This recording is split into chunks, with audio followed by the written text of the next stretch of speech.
ہم بات کر رہے تھے کہ شوہر کو کیسا ہونا چاہیے. تو قرآن و سنت کی روشنی میں شوہر کو طہارت کا اہتمام کرنے والا، صفائی ستھرائی کا خیال رکھنے والا اور نظافت کا پیکر ہونا چاہیے. جس طرح شوہر یہ چاہتا ہے کہ بیوی بن سنور کے رہے اور بیوی اس کے لیے میک اپ کرے، اپنے آپ کو صاف ستھرا رکھے، جب وہ کہے اپنے آپ کو طہارت صفائی کے ساتھ اور نظافت کے ساتھ، زیب و زینت کے ساتھ اپنے آپ کو شوہر پر پیش کرے. شوہر یہ چاہتا ہے. بالکل اسی طرح بیوی بھی چاہتی ہے کہ اس کا شوہر صاف ستھرا رہے، طہارت کا خیال کرے، اور وہ بولے یا نہ بولے، لیکن یہ جیسے مرد کی فطری خواہش ہے ویسے ہی عورت کی بھی فطری خواہش ہے کہ اس کا شوہر صاف ستھرا رہے. حضور صلی اللہ تعالیٰ علیہ وآلہ وسلم نے بھی ہمیں یہی رہنمائی فرمائی. دیکھیں حضور علیہ الصلوۃ والسلام نے زندگی کے چھوٹے چھوٹے جزیات تک اپنی امت کی رہنمائی فرمائی. جزیات تک. یہ جامع صغیر کی حدیث پاک ہے. حضور صلی اللہ تعالیٰ علیہ وآلہ وسلم نے ارشاد فرمایا کہ تم اپنے کپڑوں کو دھو، بالوں کی اصلاح کرو اور مسواک کر کے زینت حاصل کرو. 3 باتیں. کپڑے دھو، میلے کچیلے گندے کپڑے نہ پہنو، ہو جائیں تو تبدیل کرو، اپنے لباس کا خیال کرو. دوسرا فرمایا بالوں کی اصلاح کرو، بکھرے بال، پراگندہ بال اور بے ترتیب اپنی زلفوں کو نہ رکھو، بلکہ ان کی اصلاح کرو، اپنے بالوں کا بھی خیال کرو. غیر ضروری جسم کے بال ان کو صاف کرو اور صاف کرتے رہو. بالوں کی اصلاح کا مطلب صرف سر کے بال نہیں، جہاں پر بھی بال ہیں ان کی اصلاح کرو. بال سر کے بڑے ہو گئے، چھوٹے کرنا اصلاح ہے. مونچھوں کے بال بڑے ہو گئے، چھوٹے کرنا ان کی اصلاح ہے. داڑھی شریف ہے، اس کی تراش خراش، یہ اس کی اصلاح ہے. اور زیر ناف بال اور بغلوں کے نیچے بال، ان کی اصلاح یہ ہے کہ ان کو ہر ہفتے ان کی صفائی کی جائے. اور میکسیمم 40 دن تک آپ کے پاس وقت ہے، اس کے بعد پھر کراہت ہے. بہت وقت گزر جائے تو 40 دن، ورنہ سنت یہ ہے کہ آپ ہر ہفتے اپنے بالوں کی اصلاح کریں.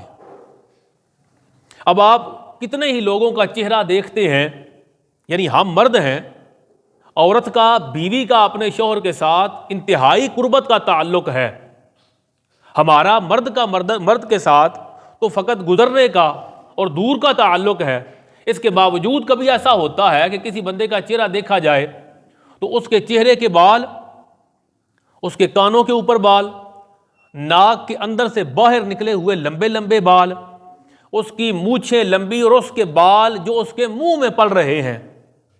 یا بعض اوقات چہرے کے اوپر بال ہوتے ہیں اور وہ اتنے برے لگتے ہیں کہ دیکھنے والے کو کراہت آتی ہے اس کے یہ بال دیکھ کے. تو حضور علیہ الصلوۃ والسلام نے فرمایا کہ کپڑوں کو دھو اور بالوں کی اصلاح کرو.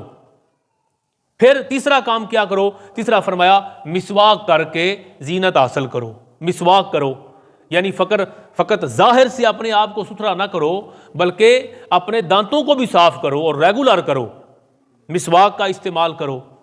اس سے اگلی بات جو فرمائی وہ انتہائی اہم اور قابل توجہ ہے. 3 باتیں.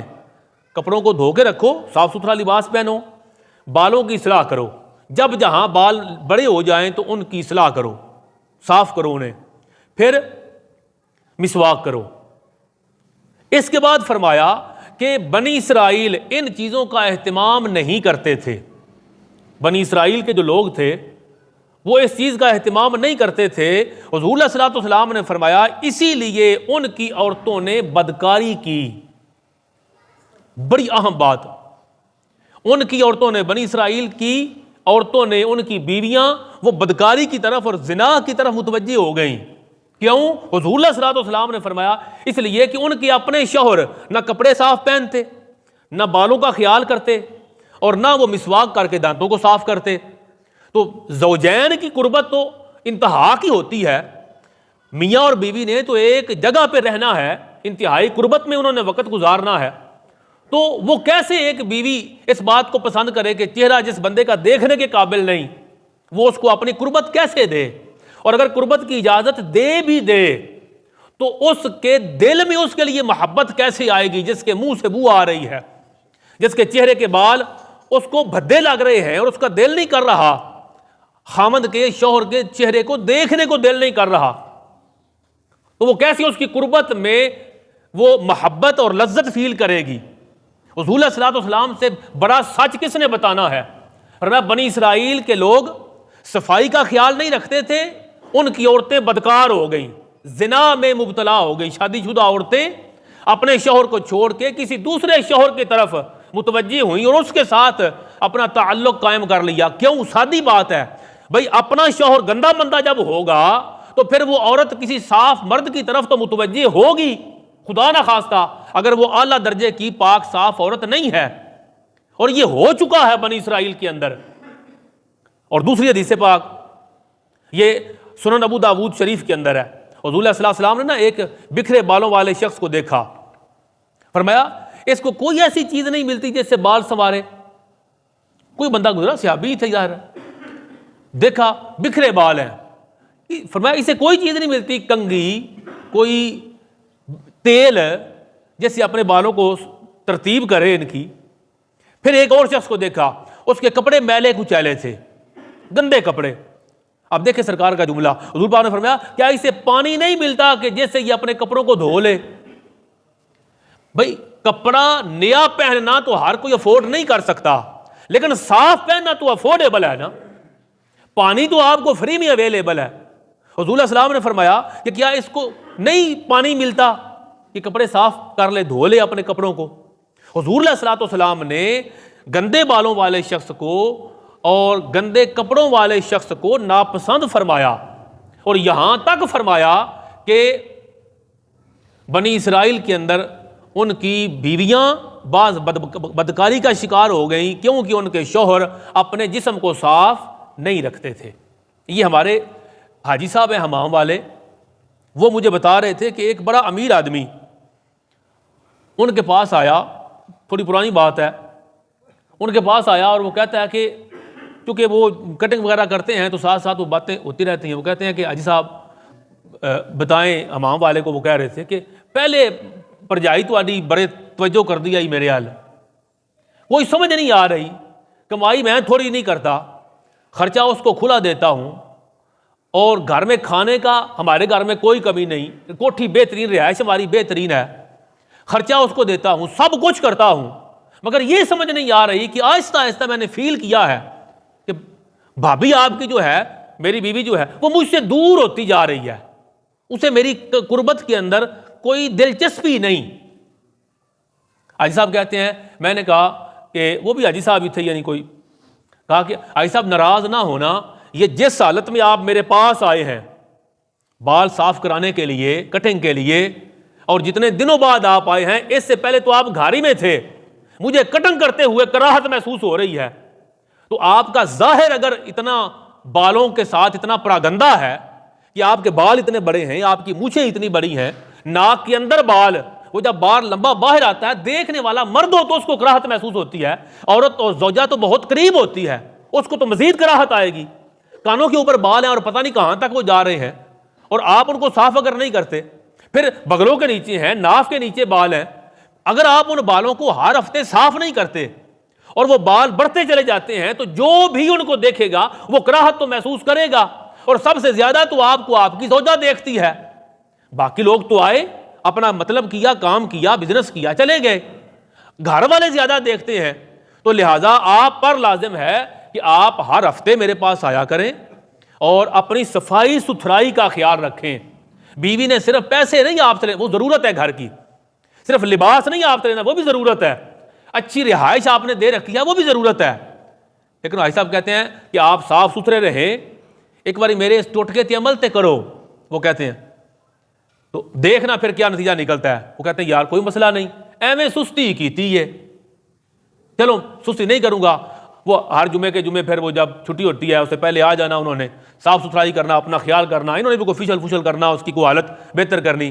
تو انہوں نے خود, وہ بھائی صاحب کہتے ہیں مجھے اس بندے نے کہا تھوڑا وقت جب گزرا نا تو یہ تھوڑا صاف ستھرا رہنے لگ گئے. تو کہتے ہیں کہ حاجی صاحب تہاڈی گل ٹھیک آئی, اون تہاڈی پرجائی دھیان کر دیئے. دیکھیں یہ قرآن و سنت کی بات ہے, اور یہ اللہ کے رسول علیہ الصلوۃ والسلام نے ہمیں سکھائی ہے. یہ غیر اہم ہوتی تو حضور پاک نہ سکھاتے. یہ اہم بات ہے. آپ کے گھر کی آبادی, یہ میرا جملہ یاد رکھیں, زوجین کی محبت پر ڈیپینڈ کرتی ہے. گھر آباد کیسے ہوگا؟ میاں بیوی میں محبت ہے, اور میاں بیوی کی جو محبت ہے وہ ڈیپینڈ کرتی ہے کہ آپ دونوں کا آپس میں رویہ کیا ہے, اور آپ دونوں ایک دوسرے کے لیے زیب و زینت کتنی اختیار کرتے ہیں. جیسے زوجہ کو حکم ہے کہ وہ اپنے لیے, اپنے شوہر کے لیے زیب و زینت کرے, اپنے آپ کو سجائے سنوارے, ویسے ہی مرد کے لیے ہے حکم کہ وہ بھی اپنے آپ کو صاف ستھرا کرے اپنی بیوی کے لیے. اگر اس طرف ہم توجہ نہیں کریں گے تو پھر ہمارے جو گھر ہیں وہ خدا نخواستہ ٹوٹنے کی طرف چلے جائیں گے, یا خدا نخواستہ اگر ٹوٹے نہیں تو ان میں بدکاری اور بد نگاہی ضرور آ سکتی ہے. لہذا شوہر کو صاف ستھرا رہنا چاہیے. ہر ہفتے اپنے ناخن صاف کرے, ناخن کاٹے, اپنے بال صاف کرے, ڈیلی ٹوتھ برش اور مسواک کرے, اپنے پاؤں کو صاف رکھے, اپنے لباس کو صاف ستھرا رکھے. بلکہ ایک راز کی بات آپ سب جانتے ہیں, مگر یہ چونکہ میرا منصب ہے, ضروری نہیں کہ بندہ چٹا سفید ہو تو وہ اٹریکٹیو ہو. صرف چٹا سفید بندہ ہو تو اس کی طرف بندے کی توجہ جاتی ہے. بھائی اگر آپ کو اللہ تعالیٰ نے سفید نہیں بنایا, گندمی رنگ دیا ہے, تو آپ کے گندگی رنگ میں, یہ میرا جملہ یاد رکھیں, اگر صفائی آ جائے اور اس صفائی کے ساتھ تھوڑا نخرہ آ جائے, یہ بات پلے باندھیے. نخرے سے مراد ہے کہ آپ گندی چیز نہ کھائیں, گندی چیز گندے برتن میں نہ کھائیں, گندے طریقے سے نہ کھائیں, کھانے میں اچھی چیز کھائیں, اچھی انداز میں کھائیں. آپ کا انداز اگر نخرے والا ہو جائے, آپ کا لباس اگر صاف ستھرا ہو جائے, اور آپ اپنی بناوٹ کو, اپنے چہرے کو, اپنے جسم کو اگر زیب و زینت دے کے رکھیں, تو بے شک آپ کا رنگ سفید نہ بھی ہو تو ہر بندہ کہے گا بڑا نفیس آدمی ہے جی. یہ کیسے نفیس ہے؟ اس کا لباس نفیس ہوگا اور اس کی گفتار نفیس ہوگی, اچھے طریقے سے بولتا ہے اور وہ صاف ستھرا رہتا ہے. اور صفائی کا تعلق آپ کی اٹریکشن کے ساتھ ہے, سفید رنگ کا تعلق نہیں اٹریکشن کے ساتھ. لہذا حضور پاک علیہ السلام نے اس کی طرف خصوصی متوجہ کیا کہ شوہر کو اپنی صفائی ستھرائی کا خیال رکھنا ضروری ہے.